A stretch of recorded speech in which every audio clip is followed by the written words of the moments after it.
in Mike Barrett now. He's a former intelligence officer in the Office of the Secretary of Defense and currently the CEO at Diligent Innovations, which is a D.C. consulting firm. Mike, nice to see you again. Afghanistan, we're going to get an official report. What's your sense of things?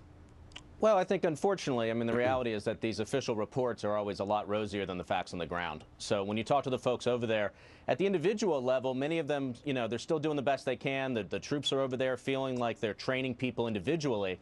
But that's at a very small, sort of what we would call tactical level.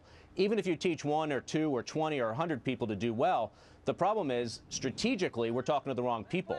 The real issue there is the sectarian divisions, the warlords, and the Taliban.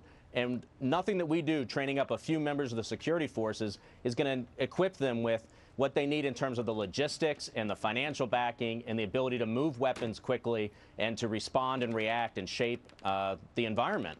So I think, unfortunately, the report's going to be a lot rosier than the reality. And you've said that the real problem is there's a trust gap.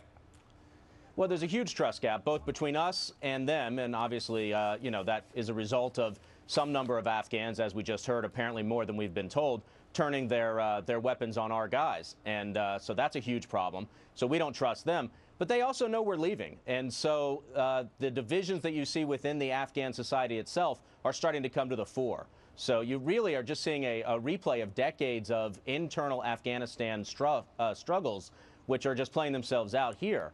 The one note of good news on this, obviously, as we approach the anniversary of the death of bin Laden, is that at least Afghanistan is not really that important anymore as a base for al-Qaida.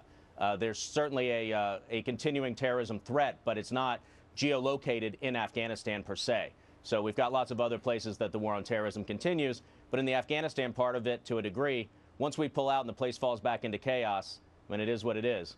Yeah, and it's been your assessment all along that that's what's going to happen, and it's hard to find an expert who thinks otherwise. I wonder who's going to pay for all these people, because somebody's got to pay them for years and years and years. Well, again, that's just one of these huge problems. There's no natural resources. And so if you want to go in and you actually want to try to fix Afghanistan, you're going to have to stay decades. And that's why I keep saying, I think our strategy has just been flawed for the past few years. You can only do this counterinsurgency thing if you're really going to stay, and if you're willing to pay that, to pay that burden to bear any cost. And unfortunately, we've decided that that's not in our interest, and yet we haven't left yet. So I'm pretty sure, very sad to say, that we're going to go over that 2,000 mark with the U.S. soldiers that have died in Afghanistan. And you have to ask yourself at the end of the day, what are we getting for those additional deaths? Yeah, it's a very, very good question, and one that I bet a lot of Americans are asking. Mike Barrett, it's nice to see you. Thank you. Thank you. All right.